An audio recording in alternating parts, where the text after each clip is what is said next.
Hello, my name is Adrian Young. I work at Fluke Networks, and along with my colleague Amanda, we're going to take you through the OptiFiber Pro today. This is the first of a series of 4 videos. The OptiFiber Pro is part of the Versiv family, so what does that mean? You'll find that this is actually modular in itself. So in other words, a module pops out the back. This is the actual OTDR engine, the thing that makes the measurement. The mainframe processes that data. We call this the Versiv platform.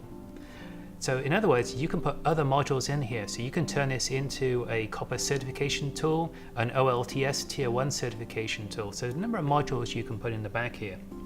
Inserting a module is quite easy.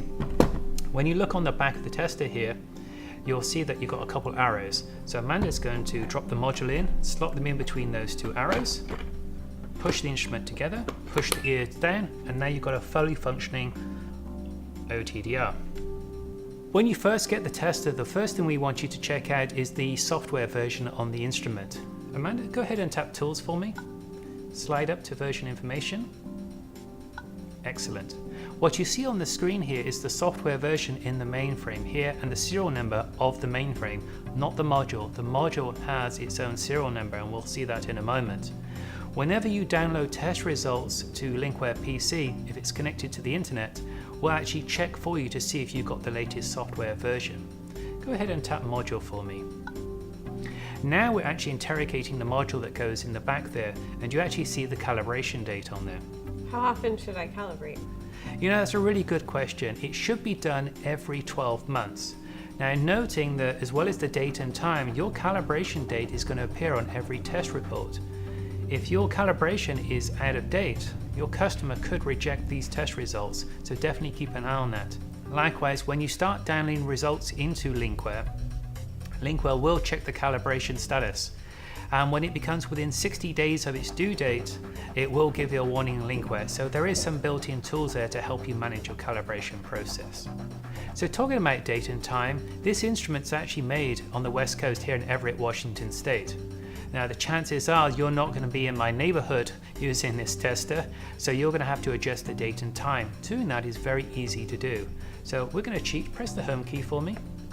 I like to do that, it gets me back to a known place. Go ahead and tap Tools for me. And then go and slide up so we see date and time. Okay, and date and time again. And here we see the calendar, so we can set the date, we can also set the time. You'll always see this in the top right hand corner of the screen here, and again this is very important because like the calibration, this appears on every test report.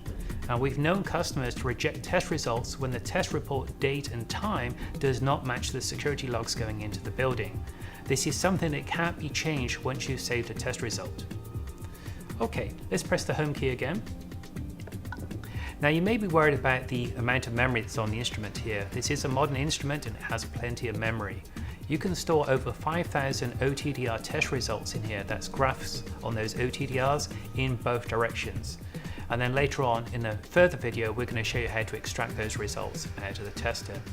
I think the one final point is, don't forget, the first time you get this, plug the power in and charge the instrument up. We're not allowed to ship this from the factory fully charged. We're only allowed to ship it around about 30 to 35%. So make sure you do charge it up. So that's the basics of the OptiFiber Pro. Let's go to the next video and show you how to set it up for a successful OTDR test.